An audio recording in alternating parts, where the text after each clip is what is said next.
So it's so great to have you here today for Nourish Your Soul in Nature. And I'm so happy to be teaching this with Natasha, because Natasha really spends time in nature in a way that, that I sometimes do. I'm a sort of tourist in nature, whereas Natasha spends much more time in the natural world. She's a creative mind coach, creative mind trainer, wilderness guide, and integrative coach.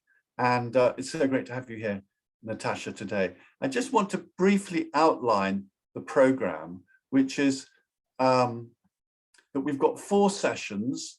Today is about opening to a nourishing relationship with nature. The next session is about we are nature. We've never been separate from nature for a single moment. With every breath, with every glass of water, with every time we eat food, our biology is nature. We are nature.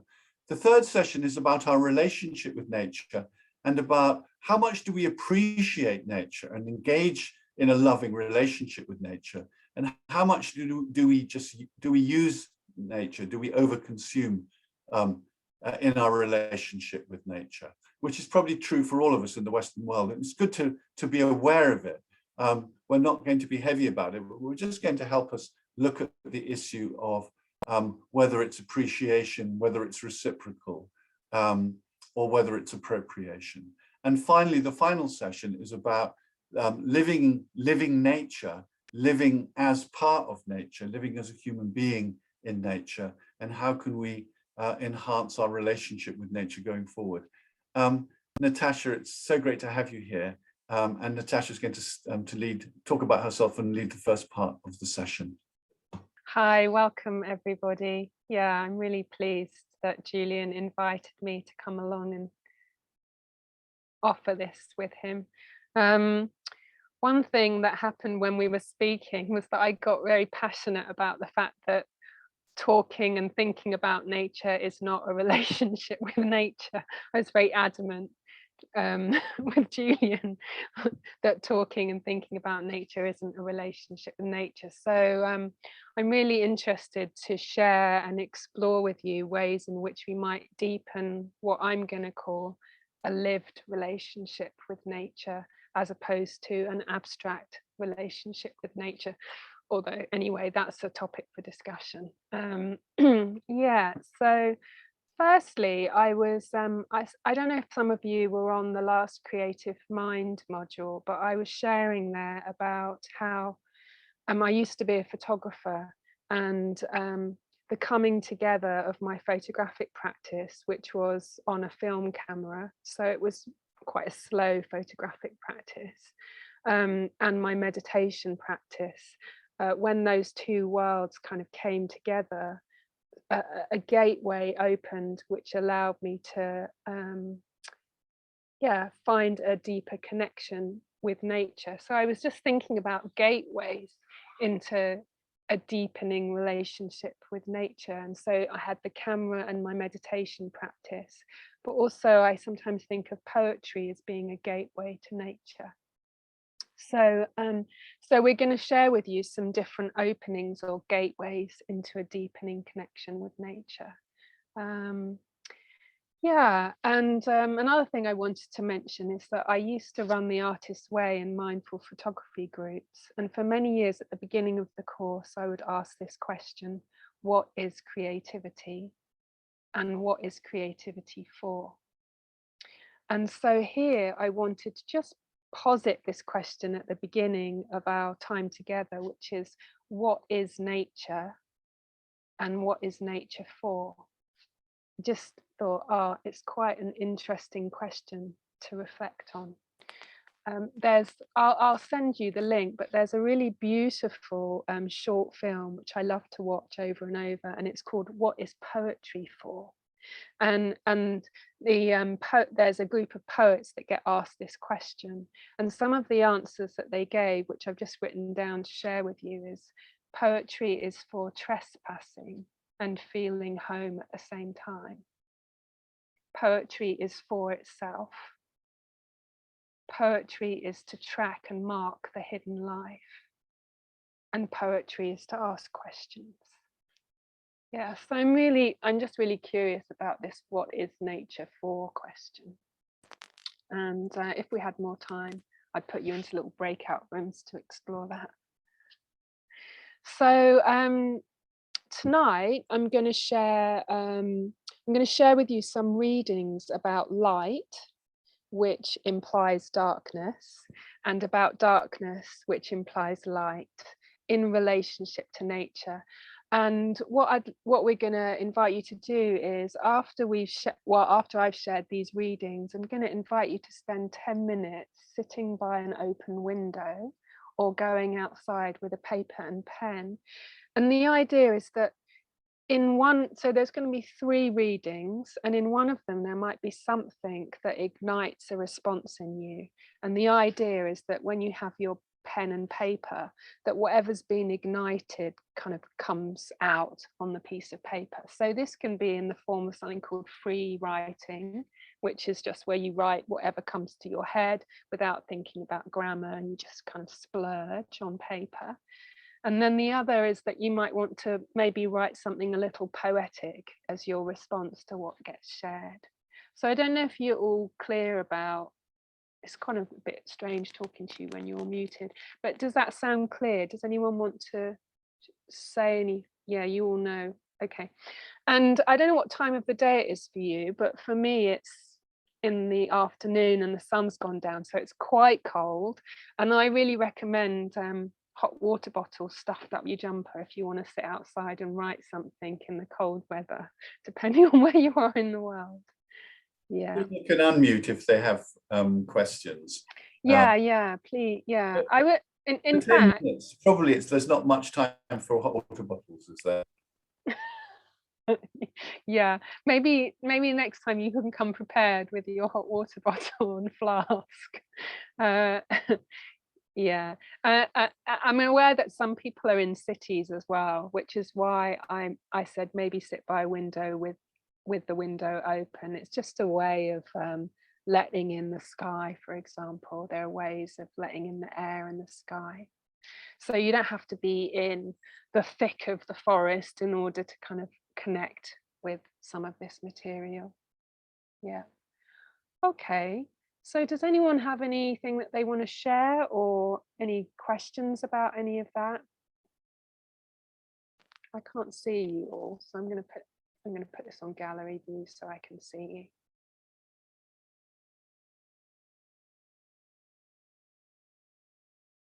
No. Okay. I've got a question, if you like. Yeah, Marina. It's Marina here. Just to say, I think I've got it, but what is the purpose of doing this? Doing which? What we're about to go into. Yeah, so the purpose is that I'm going to share with you something akin to poetry or readings, and then hopefully something that's shared through those readings. There might be a part of you that kind of, there's a line maybe that maybe kind of speaks to you, and you go, oh, that's an interesting line. And then from that line, you place yourself close to nature by a window or outside, and you just allow yourself to write in relationship. So the readings that I'm sharing are related to nature. And then using the paper and pen, we're just kind of going with what's ignited. And that is the purpose. The purpose is just to kind of get a sort of flow going of expressing yourself in relationship to, say, a little piece of inspiration whilst being in nature. Thank you. Yeah. And of course, because it's experiential, it might become more apparent through the doing of it and the sharing of it afterwards in small groups. Yeah. Beautiful. I was just going to say, I take it any expression will do. It doesn't have to be writing. Could be a sketching or... Exactly. It could be, if you're not somebody that likes words, which I'm generally not, you could sketch something in response. Thank you. That's a really good idea, Philip. And yeah, well, or sometimes I invite people to take photographs, but I mean, today I just kind of was focusing on the written word, but go with whatever works for you. Yeah. Mm-hmm. Okay. All right, then if you're ready, I'll read these quotes. Yeah, let's go. I'm not going to tell you why I picked them. I think it will probably become obvious once I start sharing them. So the first quote is inspired by the artist James Turrell. I don't know if you've come across his work. He makes beautiful installations. And once he spoke about how he was intrigued by the thingness of light itself, rather than light as an illuminator of other things. And he's very interested in light as a revelation itself, rather than as a revealer of something else. And he said, as artists and photographers, and as ordinary human beings, we intimately involve ourselves with light. Of course, we are made of light, at the very least by way of drinking it through our skin as vitamin D. Light is part of our diet, literally. We are physically and emotionally involved with light.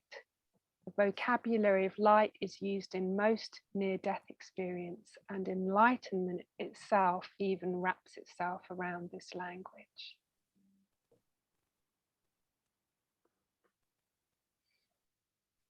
So the second quote is from someone called Barry Lopez.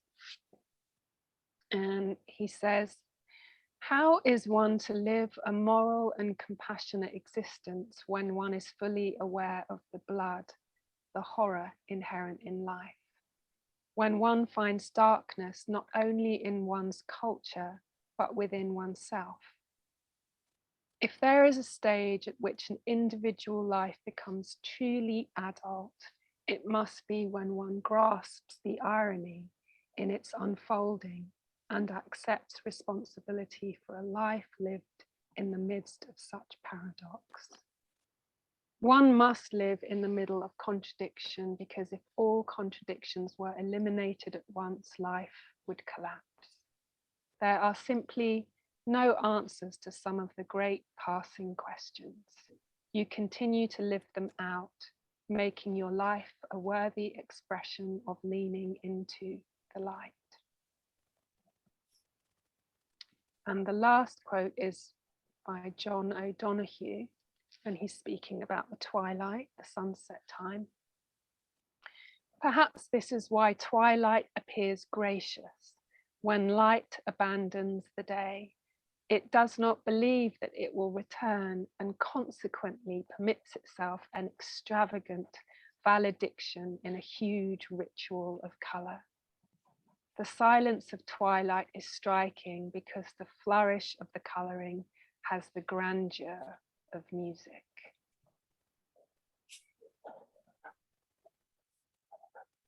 So we're going to put you into some, we're going to put you off by yourself actually for, we're going to say about 10 minutes. Yeah. The invitation is to go and find a place by a window outside for 10 minutes and see what happens, whether it's a drawing or some writing that's stimulated from something there. And do time yourself. It's in London, it's 4:24. So we'll be, make sure you're back at 4:34, where we'll have some sharing, and then we'll go from that to a guided meditation. So enjoy the next 10 minutes. I would just encourage you in your breakout rooms to make sure that you share from your experience as much as possible, because it's quite easy for us to move into sort of theorizing about things. But the whole point of this exercise was to kind of drop into where something moved you, and then you went with that in a kind of something with your hands, So there's no sort of academic goal involved in this. It's more like, how does something about what these words allude to touch me? And how do they touch me perhaps as I sit here in nature? So we're sharing kind of close to our experience as best as possible, if that makes sense. Yeah. And also just to be aware that if you had difficulty connecting with nature because you've been, in a bit busy mind space or busy head space, and that just slowing down enough to connect to nature was difficult, you can share that too. So you can share how you were connecting with nature, but also if you had difficulty settling down into it, you can share that as well. Both sides of the coin. Yeah, that's a good. I'm pleased that you made that point, Julian, because there isn't like a right way to do this. It's really important. It's like, where are we, and what's this like for us? Something like that. Great, yeah. So it's going to be it's going to be 15 minutes in total, 5 minutes per person in groups of 3. And yeah, feel free to join your breakout room. Really great to have you here from that exercise. What did you get from being out of doors or looking out of your window with the light, the sound, and the feeling perhaps of the air? What did you get from it? What were you inspired with? What were you inspired by? We had a wonderful group.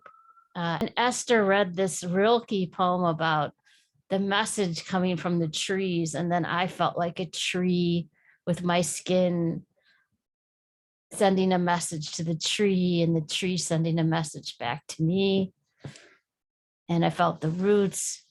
And then my cat came into my lap with her paw curled over, and I could feel her paw and my leg. It was just so powerful. Right. It was beautiful. You have a problem with turning your camera on, Susan? Yes. So great to have you. So such a beautiful sharing. How was it for other people in the group, Esther and other people in the group? Okay, I can share. I cannot wait.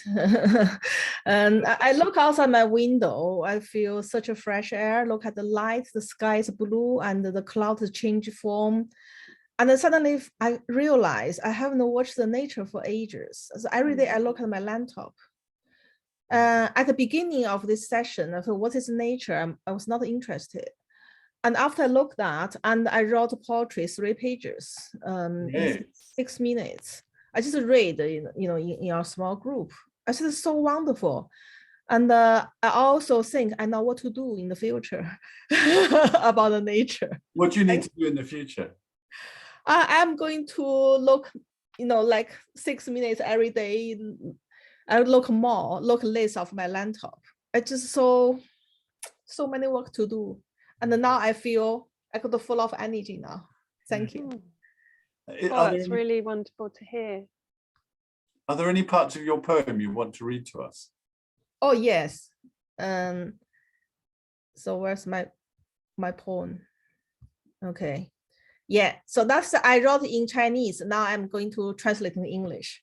Okay. Light, you are my heart. You are my future thought. Look up to the sky. Look beyond the universe. My heart is very big. It's contained all the past stories. It's contained all the busy world. My eyes is the sky window of the light. Look up to the sky. Look deep inside the bottom of my heart. The sky is very blue. The cloud flying, and my soul is dancing. Light, forever light. You're forever there. It's just the earth turn around. In the darkness, then we can more treasure about the sunshine from the sunshine. My heart is very bright. I can hear the bird sing. I can smell the fragrance of the flowers, and the river is shining. Pigeon fly away, passing, and the swans are swimming. I'm so lucky. I can breathe in, breathe out. I can sing, I can listen, I can speak, I can see, I can think, I can learn. I can see the light in the sky. My heart got the light and it's a shine. I can shine to the world, shine to people's heart, shine on my future. Oh, great nature. The cloud is flying, my heart is sinking, and the love energy full of my heart. Wow. Wow, Iris. Thank you. Wow, beautiful. Like a bubbling river. Yeah. Iris, would you read a few lines of that in Chinese, in Mandarin? Oh, yeah, okay. 光，你是我的心，你是我未来的想望，望向天际，望向宇宙的无限。我的心很大，容纳下前尘往事，容纳下天地熙攘。I think Nancy and Iris He can understand. Great, thank you. It's so beautiful. Who else? What else? What else did you get? Shall I Go on. say I live on a farm. I'm in Canada. It's snow all outside. However, it's 5 degrees C today. It's warm. Yeah. I'm dressed for outside with my fleecy shirt. I came in from outside when I came. But the first thing is like I stepped out the door and the sun was out on the snow. So it's like, wow. So I started writing straight away. So it's like, and I realized as I was writing, oh, I could feel the depths of what I was writing, deeper meanings, which I might say. Just like sun on snow, light so brilliant, I have to narrow my eyes. I need to protect my vision and adapt. Allow myself to adapt in the light so I can go forward, navigate away through this vast field of light. And that's what I did. I then walked around the corner into the field. And down, it's all snow. And I thought, I haven't been here for ages because it's been so bloody cold and the snow's so deep. But I was kind of walking on the crust of the snow and this pristine, beautiful shadows from the trees. And I thought, I want to get a photo. But you know the problem when a tree, the bottom's in the snow and I want to get that, but the top's all obscured by the dark background. I thought, I can't get it right, never mind. And I can't see the light, can't see with the brightness on my phone anyway, I can't see. But it was fine, it was beautiful. But I did, coming back after hearing, I'm sorry, can't remember the name of the last speaker. Iris. Yeah, after hearing Iris's kind of a total embrace and immersion, and I thought, yeah, so what I've got here is revealing in myself. It's quite a lot. It's about like being born.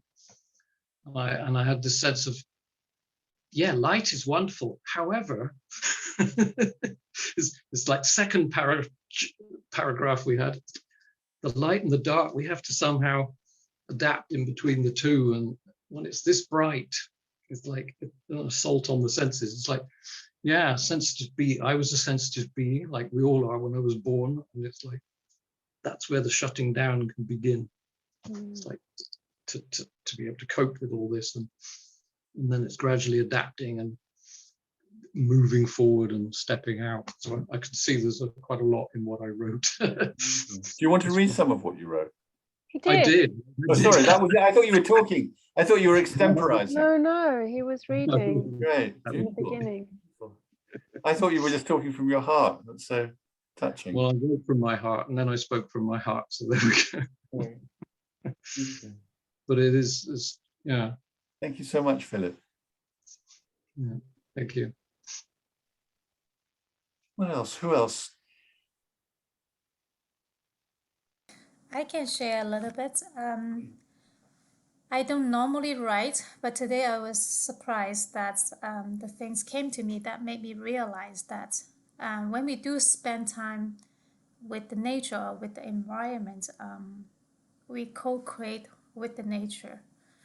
And also when I see one of my group member, Angie's painting, she painted sky and also the leafless branch. I saw that branch is painting the background. So we are integrating with the nature.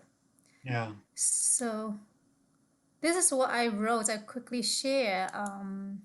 It's inspired by Jane's quotes that shared by Natasha, the vitamin D. Yeah. And I watch the plants in front of the window. They always grow towards the sunlight. So this is what I wrote. Plants reach out their branches like a straw reaching out into a delicious drink. The leaves spread out to let the sunlight spill over the pot.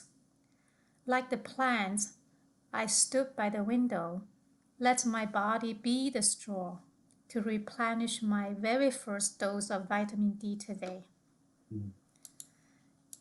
So that metaphor, that creativity, like what Natasha said, it came into me like the metaphor, like a straw come to me, but then I was so surprised. But then this is not just me, I co-created with the nature.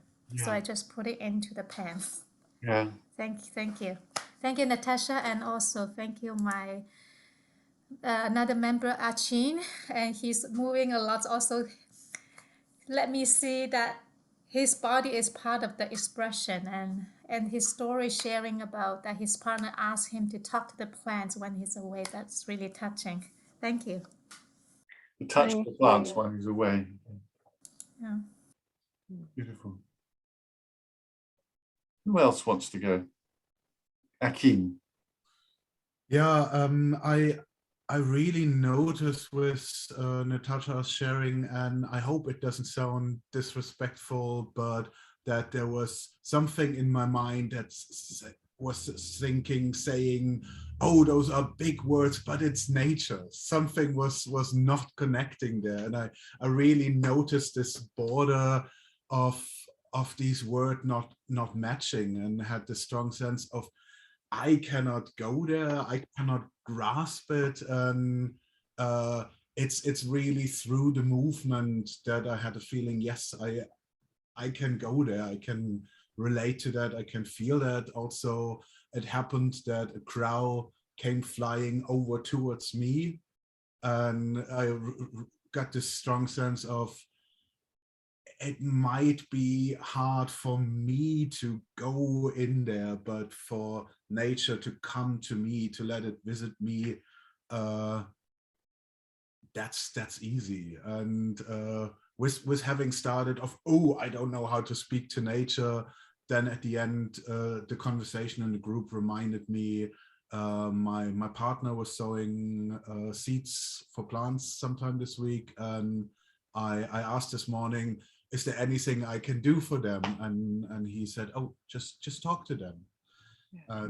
And he does that, and his plants are thriving, and that's me. Yeah. Oh, thank you. That's really wonderful to hear. I think that it's really important that we address nature, instead of talking about nature, that we address nature. So, oh, it's so lovely to see you today, you look so beautiful, rather than saying, oh, it looks beautiful, like to speak to nature. I think it's a really strong practice. That could be a practice that we could take away between now and next week, actually, because I think it's such a powerful practice. Yeah. To talk directly to nature, and to see a bud on a leaf or a small leaf, or and to say, oh, you're so beautiful, just wouldn't that would, I can't wait to do that. I mean, I've done it before, but to to talk to a tree and tell her she's so beautiful would just be a wonderful thing. So, Angie. I had a slightly similar experience to Achim in that I normally love words, it's a passion, but my connection with nature is much more sensory than, I guess, sort of digital, auditory, and kind of cognitive in that way. So words weren't right for me, so I did that instead. Oh, wow.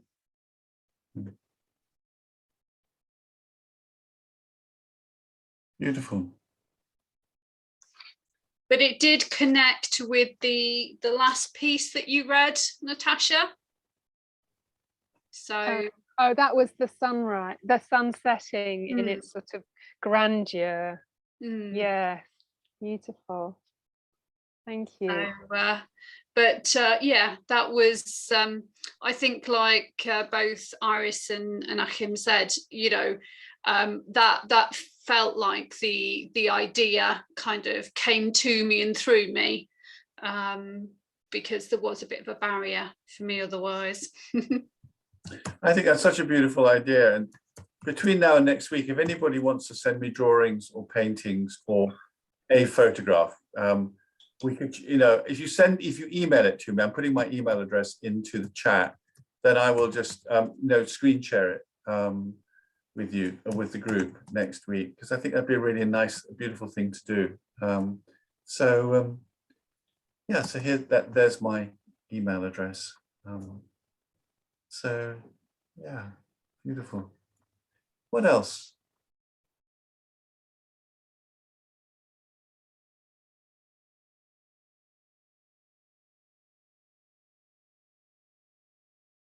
How much are you aware of how so much of our lives is, mediated through our rational, individual, logical mind, and how much, how that gets to dominate a lot, particularly in the cities, and how much our body and our emotions and our spirit can sort of not get sufficient nourishment and attention. Because for me, that's the real sort of, it's one of the really big draws to nature is, is my own, first thing, there's my own nature. And I'm reminded of my own nature when I'm in, it's easy for me if I go to a park or a forest or a mountain or a river or a lake or the sea. And if I slow down enough, I can do it in the concrete jungle as well. I can find a little piece of moss, or I can look in a baby's eyes or a person. But it's sort of easier when I'm, and I can look at the sky from this window. So yeah, that's sort of really, the title of the series is Nourishing Your Soul in Nature. How much do you have as a practice going into nature to nourish your soul? How much is that your practice? How much is that something that you already have is as deep as you want, or that's something that you want to deepen? Me, the opportunity presented itself during lockdown, when I was forced into a more introverted way of being, and I found that remarkably enriching. I was spared the snares and temptations of my extrovert social sort of engagements, searching. A friend called it FOMO, fear of missing out. And I really resorted to living in Winchester,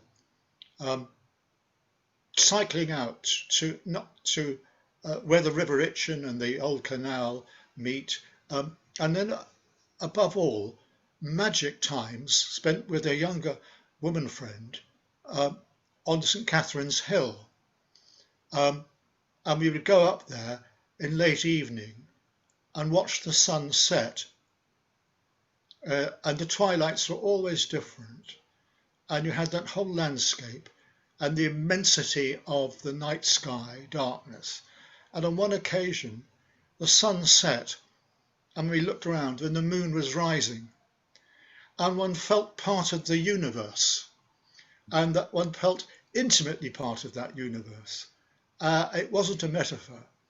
And for that, for me, it was deeply spiritual, and it grounded me and grounded my very being in the being of creation and its wonder.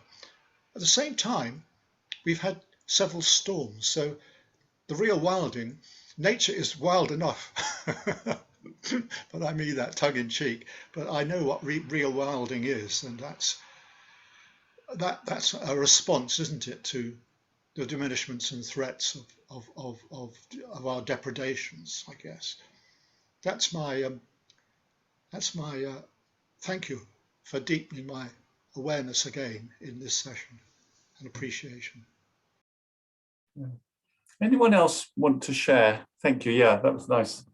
Anyone else want to share before we go into a guided meditation? and our relationship with nature? The thing I became aware of was all my senses when I was out there. And I just started writing, and it was almost a blurb, but when I read it, if I say it in a certain way, it's, you know, I said not coming or going anywhere in particular, just having the time to let in the end of the day. The birds busy chattering, the cacophony of sound, the traffic moving, the movement of the air, a gentle breeze, the breath of nature with a chill, the dullness descending on the day, replacing the magnificence of earlier, of the warmth and the earlier light on the camellia. It's as if it's reminding the budding flowers to rest, packing up to go home before the darkness descends, and the hedgehogs and the squirrels and the cats take over. Space and light, the embers of winter, the budding of spring. It's just the way you pace it after you, it was just a conscious stream. You paced it really beautifully. Thank you, Maggie. I love the simplicity. It's just what I saw and felt. So beautiful. And the way you paced it with your voice, you're sort of like bringing your body to it, bringing your nature to it. And it was bloody cold. I realised I took heat out with me. And when I came back in, it took me 5 minutes to warm up. Yeah. Has anybody else been unsure about whether they've written something and whether to read it or not, or if it's too basic or anything? Because, you know, I think if you're not sure whether or not you want to, maybe it would be lovely if you did. Come to the edge.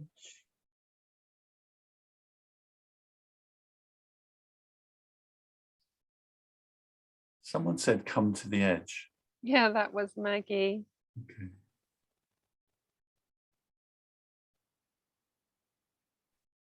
Okay, so last chance. Great. Let's take. If you need a very quick bathroom break, go away and come back. We're going to start a meditation. So, guess what? You are nature. You know, I am nature. And having heard about the wind and the sky and the flowers and the animals and the trees and the grass and the earth and the soil,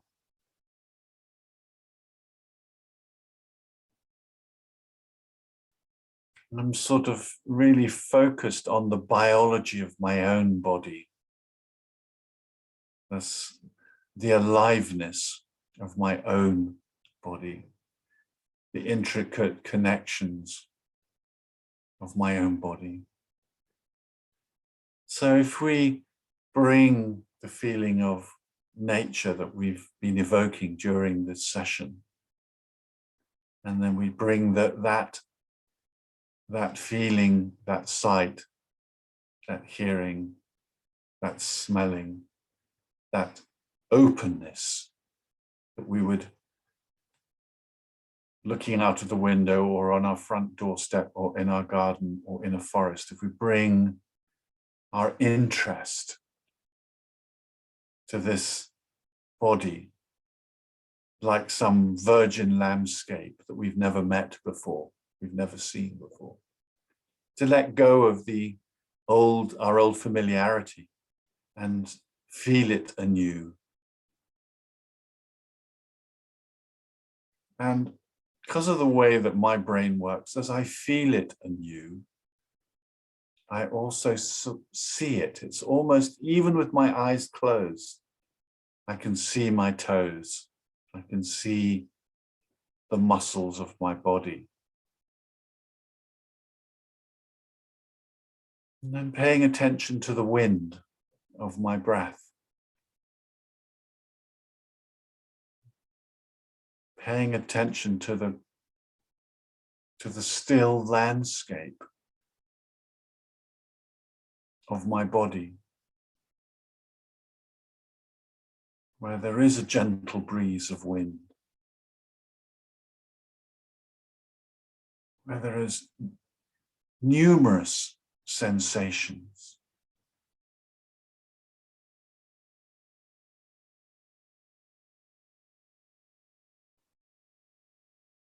And that whole idea of we are made of light, we drink it through our skins.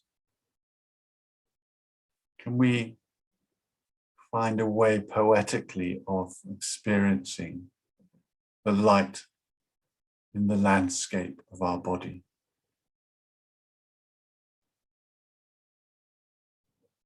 Some of you will access that more easily through the fine detail of feeling, to feel a single place in your body and feel the fine sensation.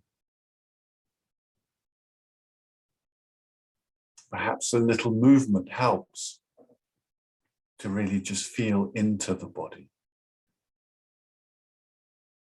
And others of you may find that listening to the wind, the breeze of your breathing helps you experience your body in a new way.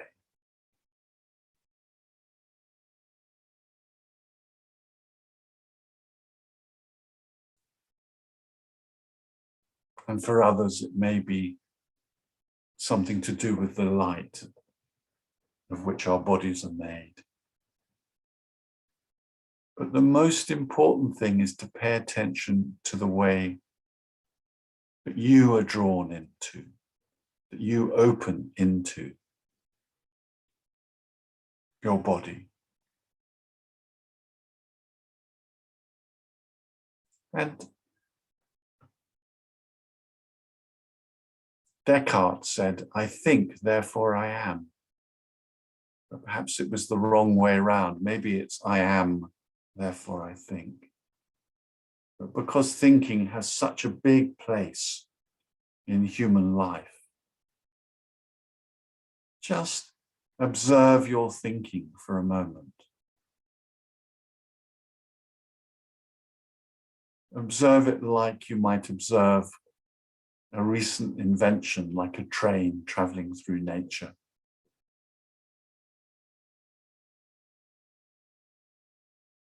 Notice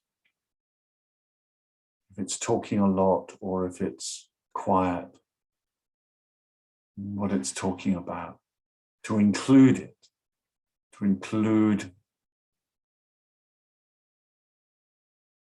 the more recent things that have been added to the organicness of nature. So that when we bring our attention back to our breath, we can hear our breath more. And we bring our attention to the cells in our body, whether it's muscle or skin.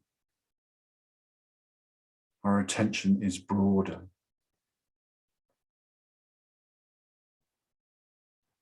As I go inside, I also like to go outside.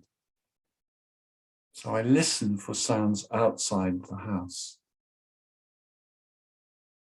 And if there's silence, for me, that's a sound.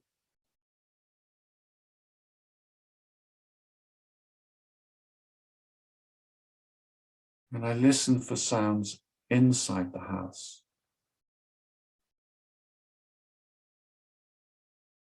And I listen for sounds in the room. which include my computer. And I listen for sounds in my body.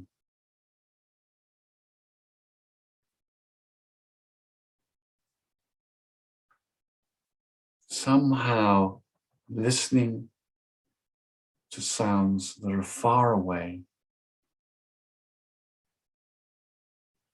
is for me quite similar to looking at a vast sky.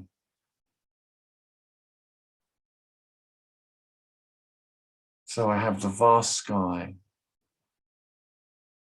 I have as far as my ears can hear.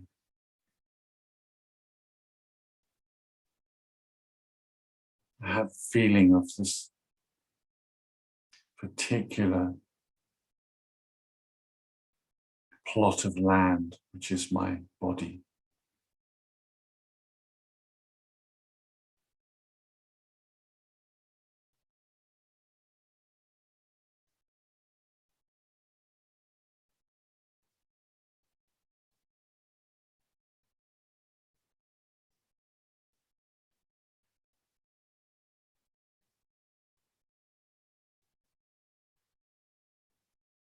And the deeper you can take yourself into the detail, the better. So it might be to pay really precise attention to how the hairs in your nose get moved by the in-breath, your throat, your chest rising.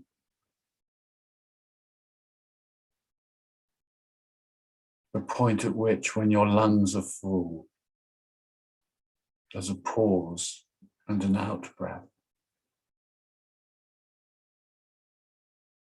Or you might pay attention to physical tension in your body. Nothing to do about it except witness it.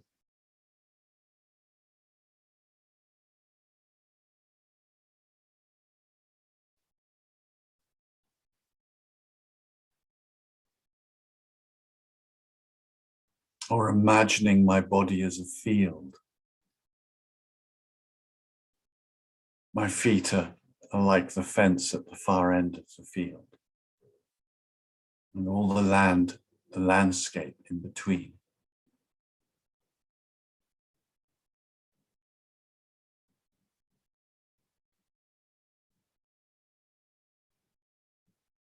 And it might be really lovely to deepen this by remembering a time you were in a beautiful landscape where you really felt so connected to the earth, to the sky. Perhaps if it was near a lake, an ocean, or a river, to the water. When was a time where you were sufficiently relaxed and slowed down sufficiently to really feel part of that landscape, to feel enveloped in that landscape?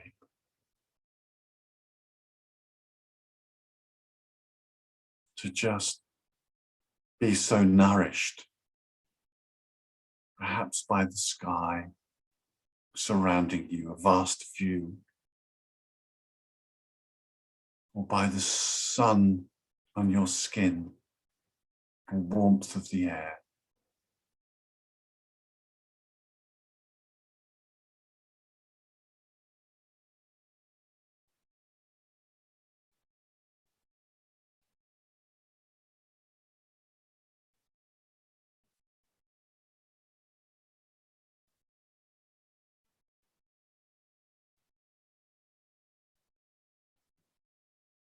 Or the feeling of relaxation in your body when you've been on holiday or taken exercise,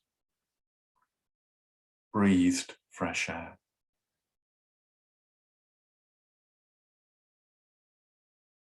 It could be a wild place. But I've had that experience on a beach when I took a pile of books But at the end of 10 days, became so relaxed, I merged with the sound of the sea.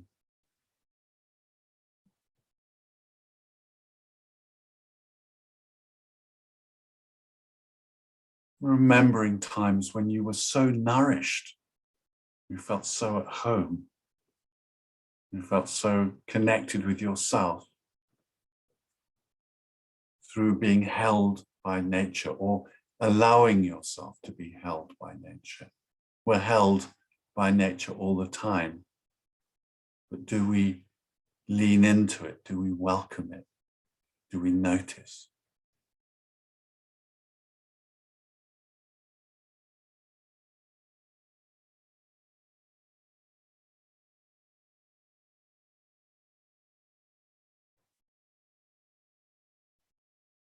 Nature, of course, is everywhere, but outside the cities, it's somehow more visible, more easy to feel, more easily available. Or outside the concrete jungle.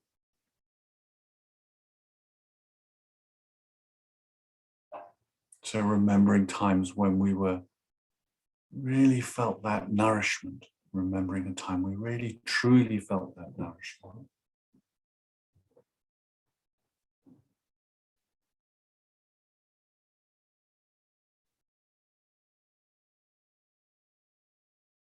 If soul is our body, our emotions, and our spirit, particularly, when we're connected with our soul, we're fed by nature. We can be more easily fed by nature. Or nature reminds us of our soul.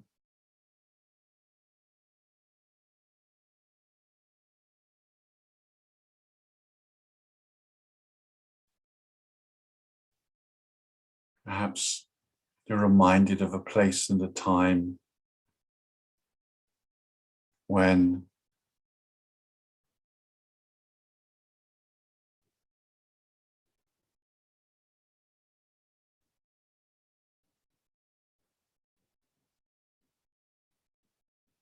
the question wasn't, what do I want from life, but what does life want from me?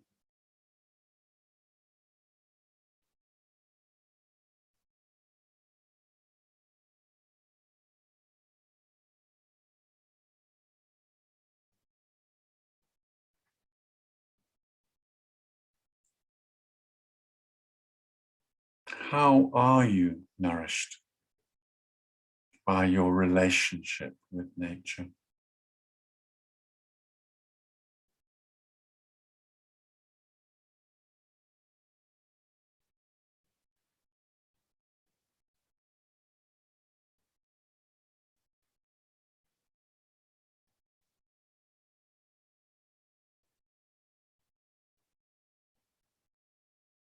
How does it feel right now to remember that and to experience it again?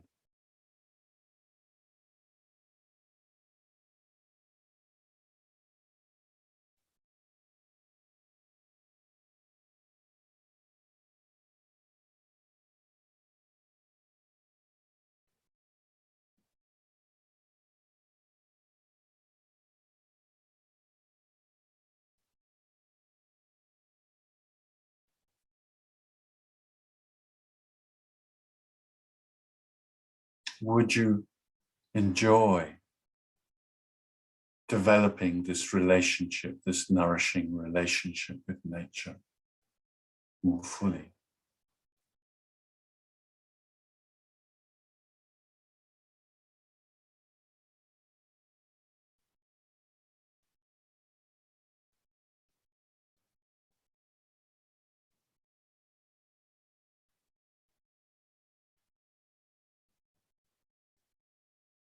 I wonder how you might do this for 10 minutes a day. or even 2 minutes.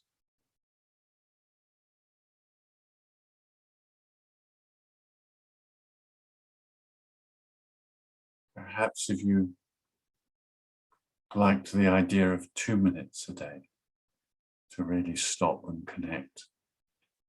Some days you might have enough time for 10 minutes or an hour.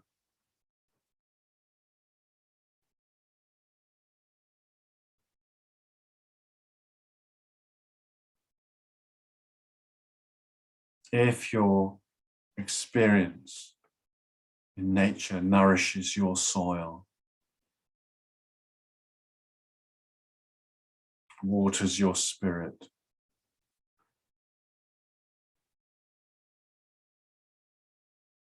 touches your heart with light, then that has a biological and psychological effect. It increases your health. And that is worth including in every high performer's day.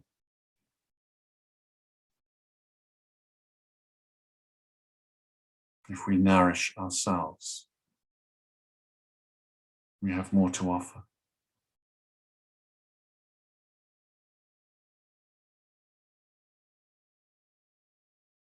So my invitation is just to be aware of what really nourishes you in your relationship with nature, and to wonder about how you might have more of that, how you might have more well-being in your life.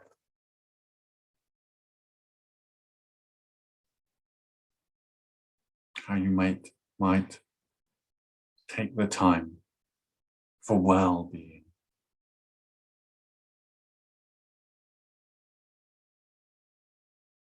That if your soul is nourished, then you're a more soulful person.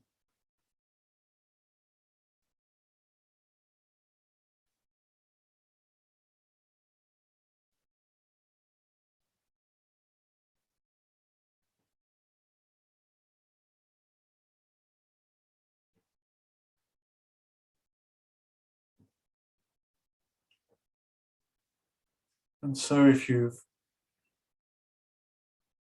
whatever you've enjoyed and learnt about and got excited about today, I wonder how you might take that into the days that come, particularly the next 7 days. How you might have more of this nourishment in your life.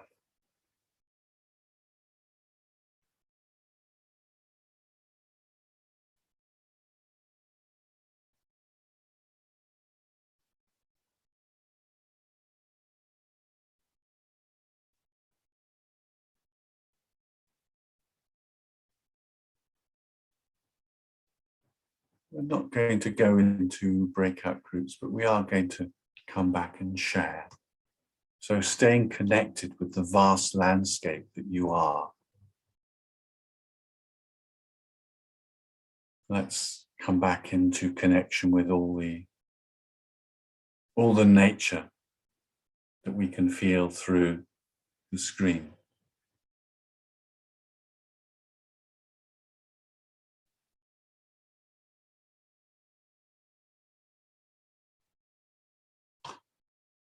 So,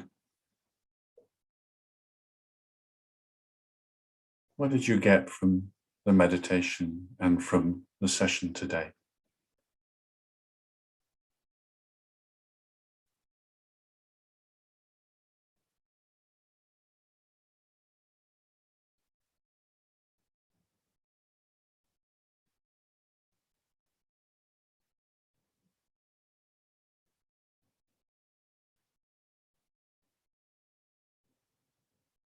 Maybe one of the things that you would have got is actually looking at each person here, how soulful everyone is.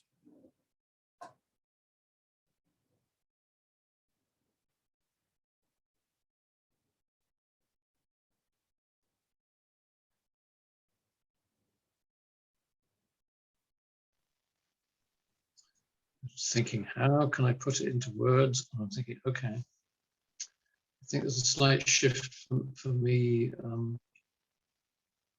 because I connect with nature a lot. And I do it a lot with Qigong.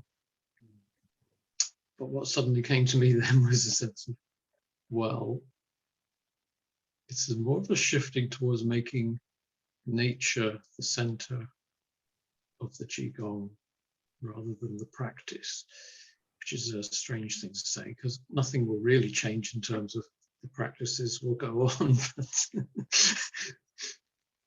but the nature is where it starts, not necessarily the practicing of Qigong, as it were. But it's all the same. It's all one. But it's a slight shift of, because I already respect nature and love to connect with it and put myself in a place where I live among it. But yeah, the little walk outside, some things that came to me as you were speaking meditation. I think, yes, it's more of a yes, nature is, it's central. Well, it's what we are. So it's like, so it's not just an idea, it's like, it's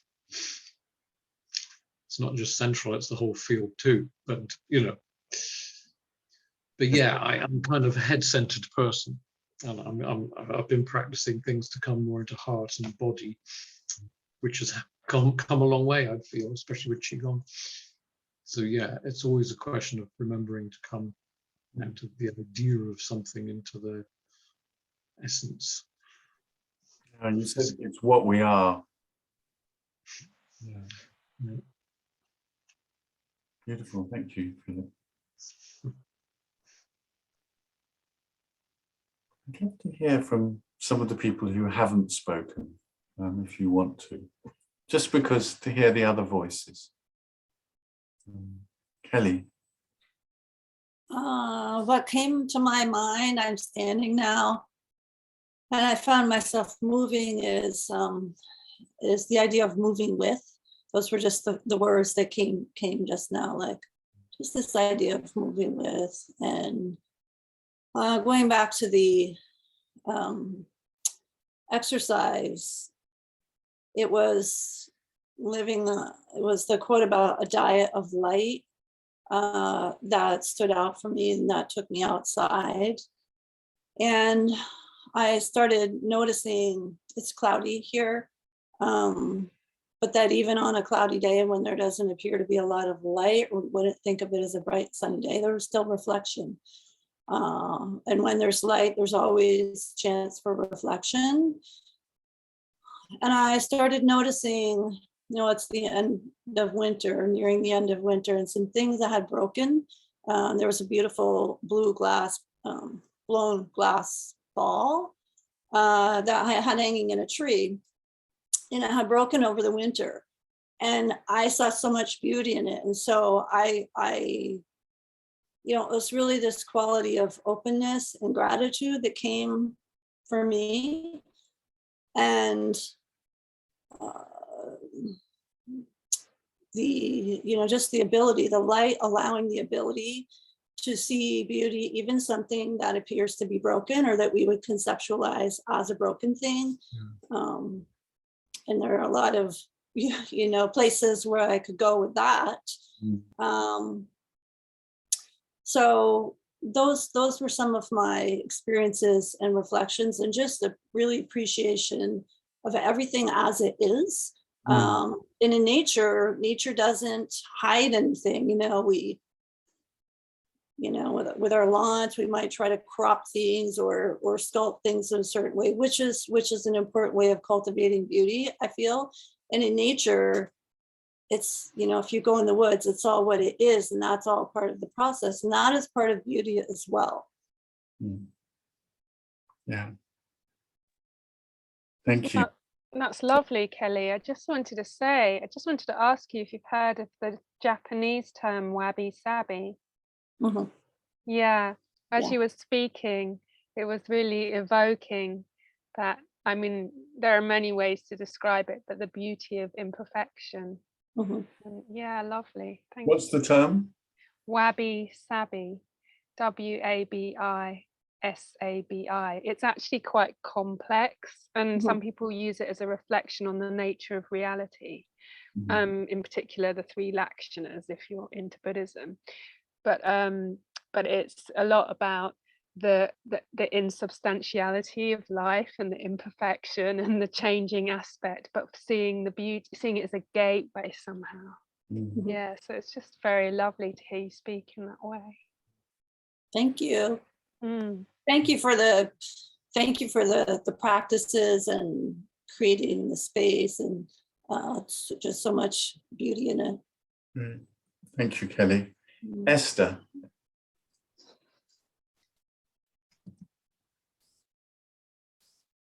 Well, this workshop made me think about a book by Gregory Bates and Mind and Nature.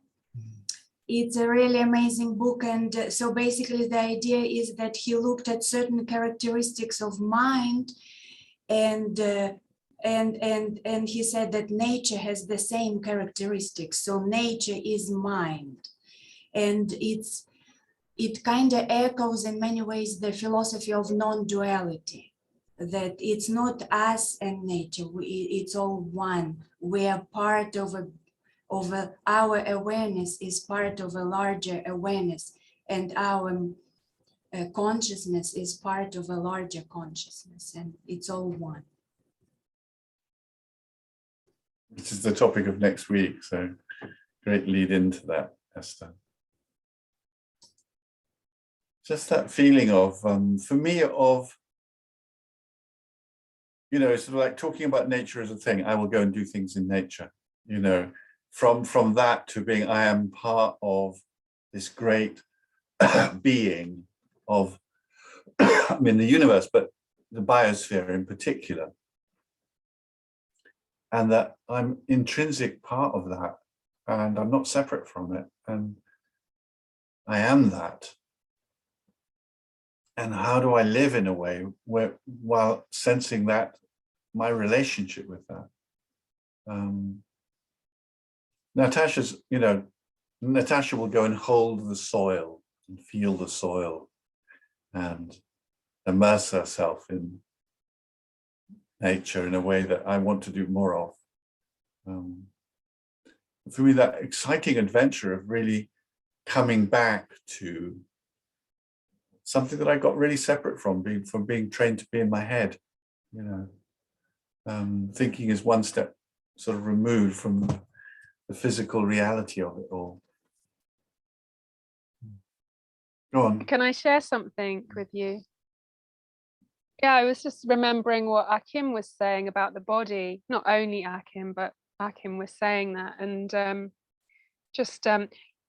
you know, I really find that moving my body in nature really helps me connect more deeply with it. And that, you say I put my hands in nature, like I might be digging the compost or like feeding the worms so that the worms grow worms, so that there can be more worms in the soil, which makes the soil a much more fertile place for growing things. So there's just something about, or chopping wood and making a fire, like literally getting my hand, picking nettles so that I can make tea, literally getting out and kind of feeling the temperature and the wind and the sun, and getting my body involved is really, for me, it just it's a very easy way.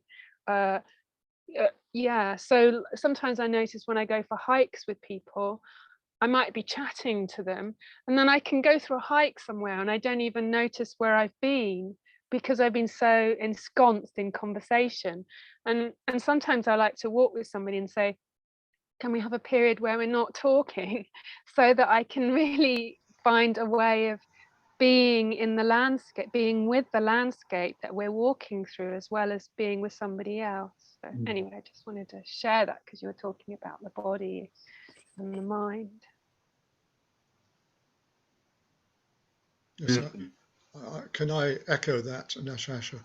You've reminded me that if I go on organised walks, I actually want to stop, and I don't want to be head down talking to people.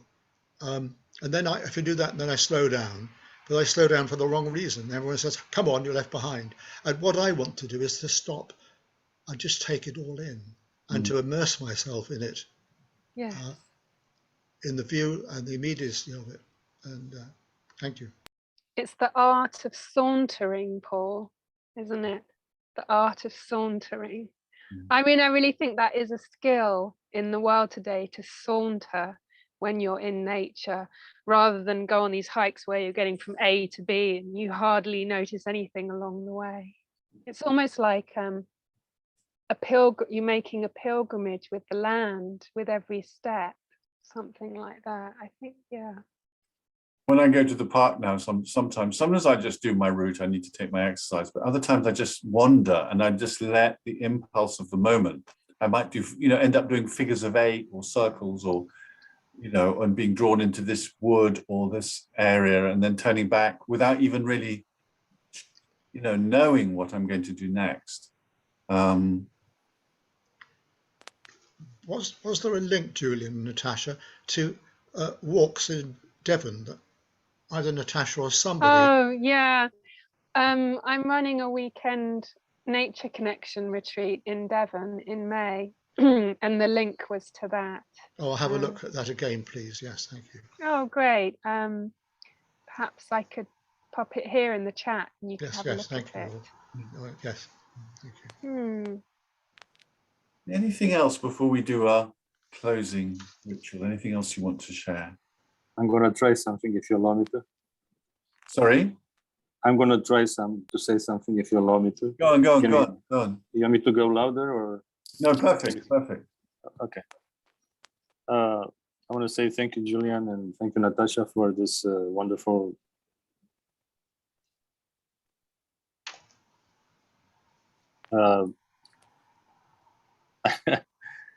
I don't know how to use one word for all this, but it's amazing. Sorry, Livia, just stop for a second. What just happened in your body was really beautiful. You were processing without words. And there was, if anyone who was looking would have seen this beautiful unfolding of nature happening between the words. So just, sorry, I just wanted to point out to everybody how beautiful it was. Yeah, if I have the whole camera with me, you'll see more. You see my hand, my body, you probably see, I don't know, it's not dark, but. I am doing that. I've pinned you so I can see you. Yes. I want to appreciate 1,000 times or 10,000 times, whatever, for your perfectly balanced meditation into being. You have this wonderful channels from one end of the spectrum to the other of yang yin, and you can be in any spectrum that you like, but you are very centered. You are in the core, in the core. I didn't say in the heart, I didn't say in the mind, I say in the core. So this the nourishing relationship with nature,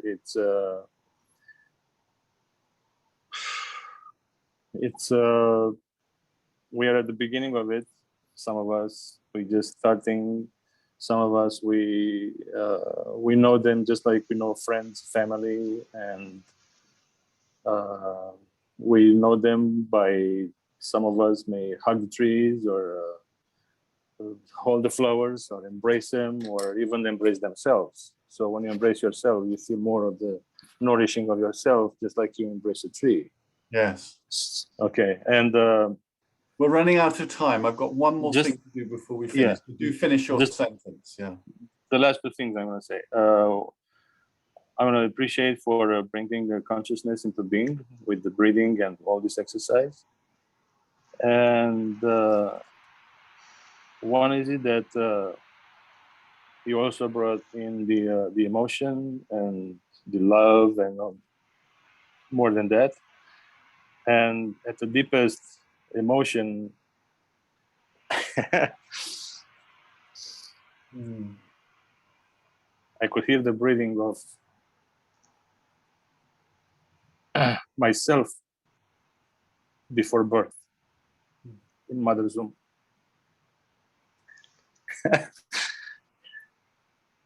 And that is to the purity level. And I just couldn't keep my 10,000 flowers blooming, 10,000 flowers of grace blooming, just keep them for me. So they were called to be shared with everyone, acknowledged with everyone here. Thank you. God bless. Beautiful, beautiful. Thank you. So much, so touching of you. Thank you. So touching. Julian, do you want me to offer a practice or not? Yes, go on. Yeah. Yeah. If you'd like to have a practice to do at home, I had this idea that you might want to one day this week go and spend time with a sunrise or a sunset, depending on whether you're an early bird or a late bird. And for me, I always take a hot water bottle in the winter, stuff it up my jumper, and a hot flask, so that I can really sit somewhere comfortably and take the time that it takes for the sun to really move through from the day into the night. And just, I'd really encourage you, if you want to do that, to luxuriate in the experience, and perhaps if it feels right at the end, to thank the light and the dark, to thank the sunset and speak to the sunset or the sunrise with gratitude. So that's my wheat offering for this week. Beautiful. Really look forward to seeing you all next week, and we'll be looking at ourselves as nature. But as my closing ritual, as many of you know, I like everybody to unmute themselves and say a word about how they're feeling right now. And if you and someone else speak at the same time, just pause and then speak again.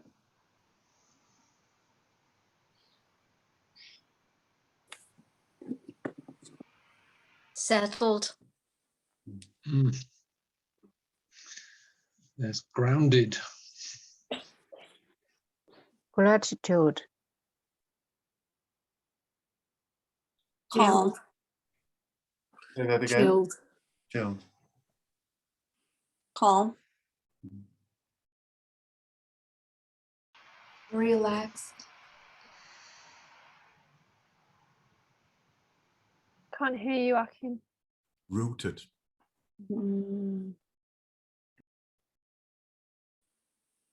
Centered, but also expanded. In harmony. Awaken.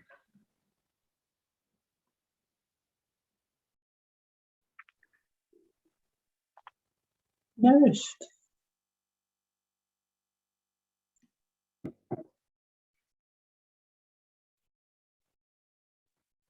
Touched.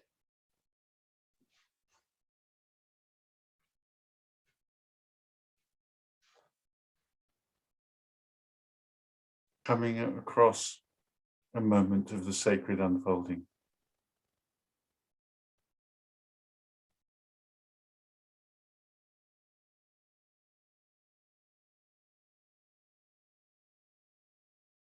So great to see you, and I look forward to seeing you next week. Okay. Thank you. Thank you, Natasha. Thank you, Julian. Thank you. Thank you. Thank you. Bye. Thank you. Bye. Bye.